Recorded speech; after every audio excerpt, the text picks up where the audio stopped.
नमस्कार दोस्तों, इंग जॉन चैनल पर हाईटेक सर द्वारा आपका एक बार फिर से हार्दिक स्वागत अभिनंदन। दोस्तों, शिक्षा विभाग से जुड़े हुए नवीनतम आदेशों की व्याख्या एवं इससे जुड़े हुए पोर्टल्स और विभिन्न सकारात्मक कार्यों के लिए जानकारी प्राप्त करने हेतु हमारे चैनल से जुड़े रहे हैं। दोस्तों, आज का वीडियो बहुत ही महत्वपूर्ण होने जा रहा है। शिक्षा विभाग सहित समस्त विभागों के कार्मिकों को आहरण वितरण अधिकारियों द्वारा इलेक्शन के एम्प्लॉय मैनेजमेंट पोर्टल पर वेरिफिकेशन करना जरूरी है। वो वेरिफिकेशन कैसे करें उसको मैं आप आज के वीडियो में एक्सप्लेन करूंगा। लेकिन आपसे निवेदन, अगर आप इस चैनल पर नए हैं तो इसको लाइक, शेयर, सब्सक्राइब और कमेंट करें ताकि ज़्यादा से ज़्यादा नवीनतम वीडियोस की जानकारी आपको मिल सके। बिना समय गंवाए हुए मेरे डेस्कटॉप के गूगल ब्राउज़र पर ले चलता हूं। आपको सबसे पहले सर्च विंडो में EMS लिखना पड़ेगा।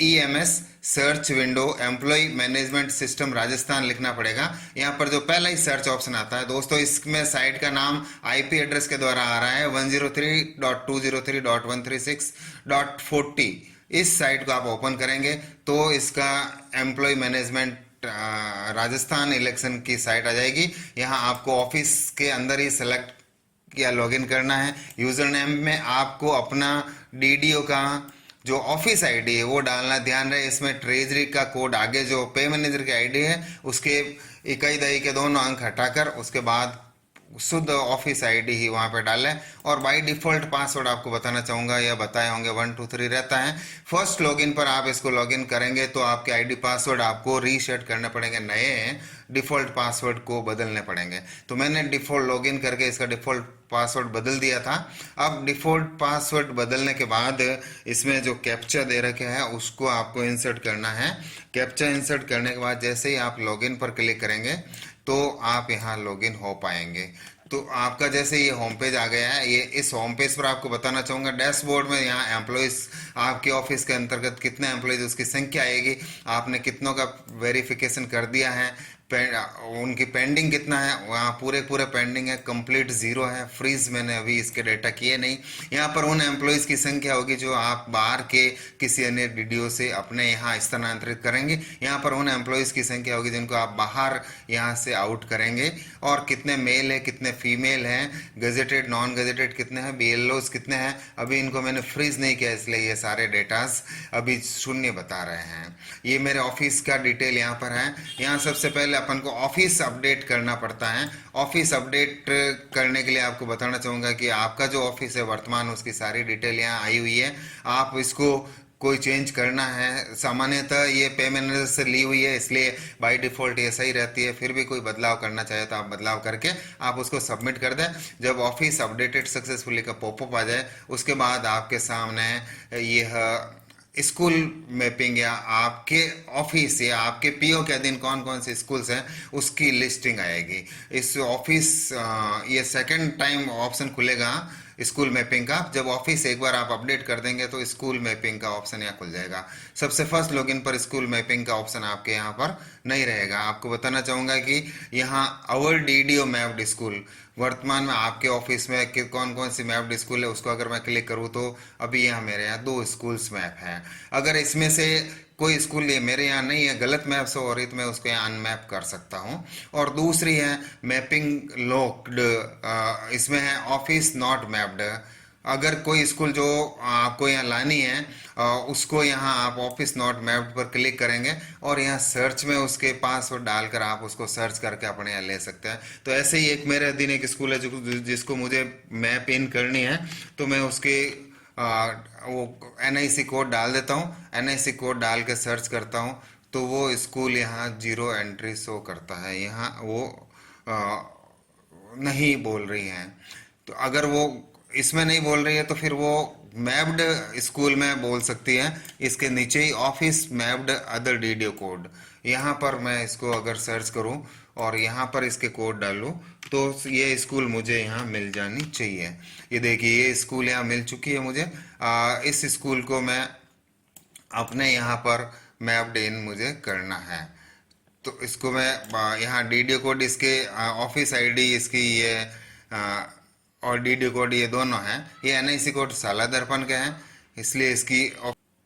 तो इस प्रकार आप इसके द्वारा सर्च करके उन स्कूलों को यहाँ मैप कर सकते हैं और अपने ऑफिस में उसको शो कर सकते हैं। अभी वर्तमान में मेरे अधीन ये 2 स्कूल हैं और इनको मैं हमें मैपिंग मुझे लॉक करनी पड़ेगी अगर आगे मुझे बढ़ना है। तो अभी यहाँ एम्प्लॉय का कोई ऑप्शन नहीं आ रहा है। अब मैं यहाँ पर मैपिंग लॉक का ऑप्शन कर देता हूँ। मैपिंग लॉक ऑप्शन करने पर यह मेरे द्वारा मैपिंग लॉक का पॉपअप आ गया। मैपिंग लॉक हो चुकी है, देखिए अभी एडिटेबल नहीं है। अब यहाँ पर अपडेट एम्प्लॉइज़ पे मैं क्लिक करूँगा। अपडेट एम्प्लॉइज़ पर क्लिक करूँगा तो ये है मेरे यहाँ एम्प्लॉय कितने शो होने हैं उसको आप सेलेक्ट कर सकते हैं, 20, 25, 30, 10 का ऑप्शन करके। अब मैं किसी एक एम्प्लॉइज़ को लेता हूँ, सभी क्या जो है अभी पेंडिंग ही बोल रहे हैं। तो अभी मैं यहाँ से एक एडिट करता हूँ, एक को एडिट करता हूँ तो उस एम्प्लॉय की सारी व्यक्तिगत डिटेल मेरे यहाँ खुल जाएगी। वो व्यक्तिगत डिटेल जो खुलेगी उसके अनुसार सबसे पहले यहाँ मुझे अपना उसका ऑफिस देखना पड़ेगा, कौन से स्कूल से है। ये कार्मिक जो है मेरे यहाँ मूल मेरी स्कूल में है, इसको मैं यहाँ ऑफिस उसका सेलेक्ट कर देता हूँ। और उसके बाद उसके जो है वो गजेटेड है, नॉन गजेटेड है, ये गजेटेड है तो इनका गजेटेड हो जाएगा। स्टेट गवर्नमेंट जनरल विकलांगता वालों को आप निश्चित रूप से अच्छी तरह से देख कर ही उसको चयन करना है, क्योंकि इलेक्शन ड्यूटी करने लायक है या नहीं है। अगर हैं विकलांग है तो यहाँ विकलांगता का प्रकार पढ़ना पड़ेगा। बीमारी से गंभीर बीमारी से ग्रसित है उसको भी आपको यहाँ से प्रमाण अपलोड करना पड़ेगा, बीमारी का विवरण लिखना पड़ेगा यहाँ पर। फिर उसके बाद ये प्रथम नियुक्ति वगैरह पे मैनेजर से बाई डिफ़ॉल्ट आती है।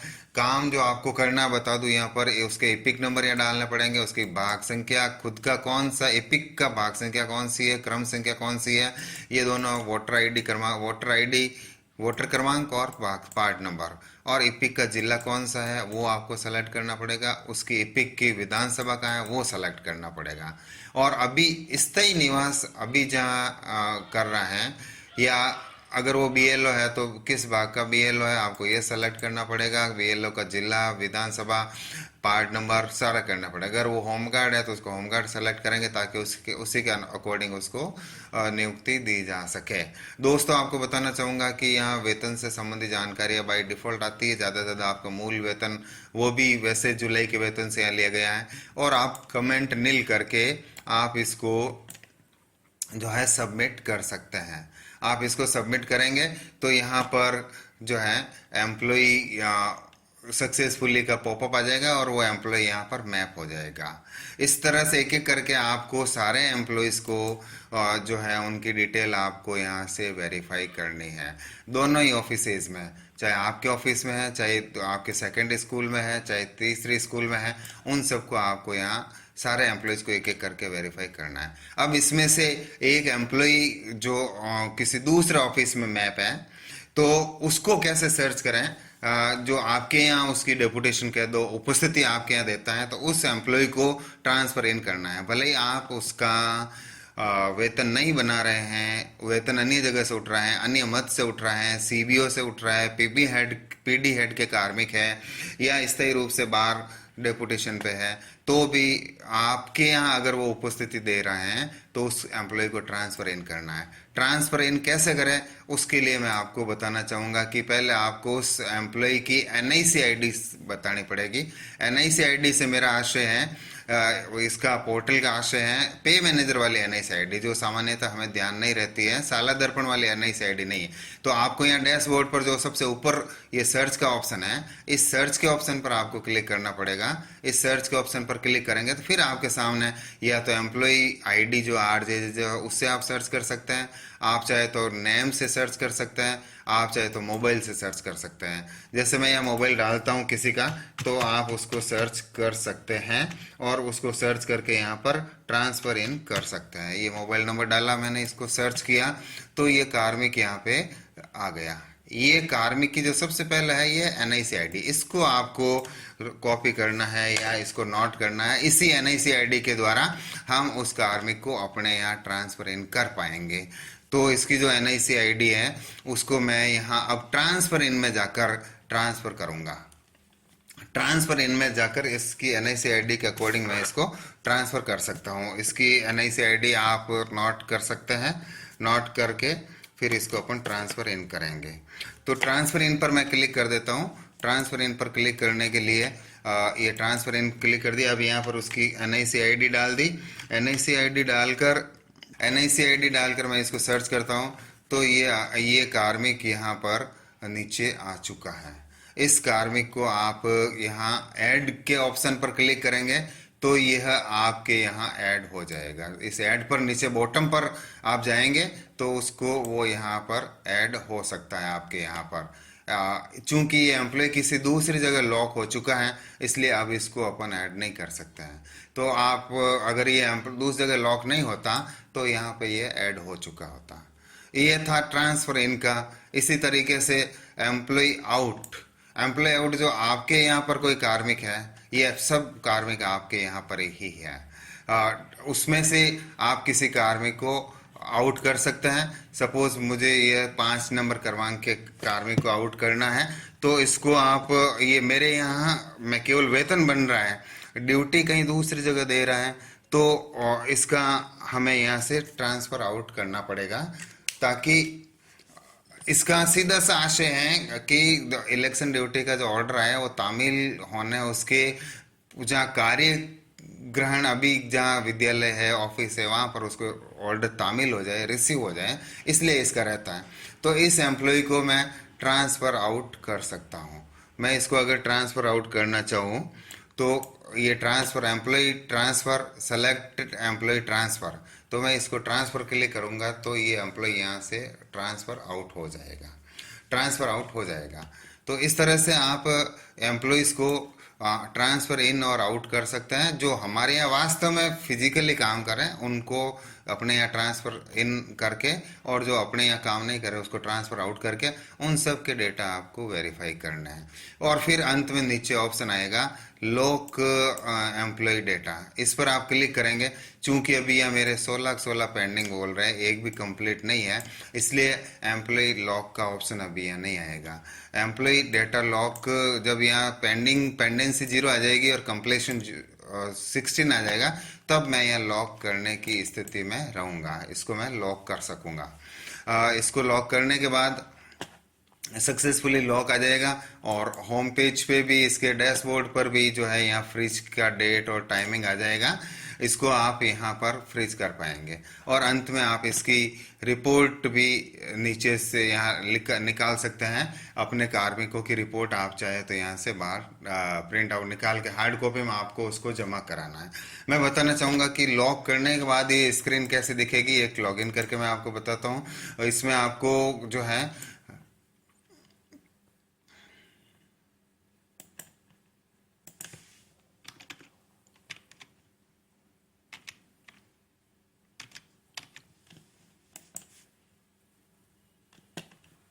ये लॉक करने के बाद की स्थिति है। यहाँ देखिए पेंडेंसी 0, इसको लॉग आउट पहले सिस्टमेटिक लॉग, ये देखिए यहाँ पेंडेंसी 0 है और कंप्लीट 20 है और ये फ्रीज करने की डेट भी आ चुकी है। यहाँ टोटल एम्प्लॉयज़ है 20 और इनकी डिटेल यहाँ से भी मैं चाहूँ तो डाउनलोड किए कर सकता हूँ। और इस 20 की जो लॉग किया गया था ये देखिए पूरी इसकी डिटेल लॉग है। यहाँ 13 एम्प्लॉयज़ ट्रांसफ़र इन दूसरे ऑफिस से मैंने खींचे थे और ये एक एम्प्लॉय जो उसको ट्रांसफ़र आउट किया था उसके बाद की ये स्थिति बनी थी और ये टोटल पूरा ग्राफ आ चुका है। अब यहाँ पर देखिए मेरा ये सारे मैपिंग का ऑप्शन चालू नहीं है, अपडेशन का ऑप्शन चालू नहीं, क्योंकि मैंने सारे लॉक कर दिए। केवल एक रिपोर्ट का ऑप्शन चालू है और रिपोर्ट पर क्लिक करता हूँ मैं तो इसकी पूरी PDF की रिपोर्ट यहाँ डाउनलोड हो जाएगी। उस रिपोर्ट के आधार पर ये इसको मैं सील साइन करके चुनाव शाखा में मुझे जमा करानी है। तो इस प्रकार आप साथियों सभी को अगर पे मैनेजर पर अभी अगस्त की तनख्वाह प्रोसेस करनी है तो यह कार्य आपको करना पड़ेगा, अन्यथा इसके अभाव में पे मैनेजर पर आपका वेतन प्रोसेस नहीं होगा। साथ ही एक बार फिर से ये क्लियर करना चाहता हूँ कि ये वीडियो आपकी जानकारी के लिए बनाया गया है। अंतिम सूचना, अंतिम जानकारी आपको संबंधित इलेक्शन जिला कार्यालय से ही प्राप्त होगी। कोई इसके बारे में आपको डाउट है तो कमेंट बॉक्स में कमेंट करें और उस कमेंट का आपको जवाब देने का प्रयास किया जाएगा। वीडियो पूरा देखने के लिए आपको धन्यवाद।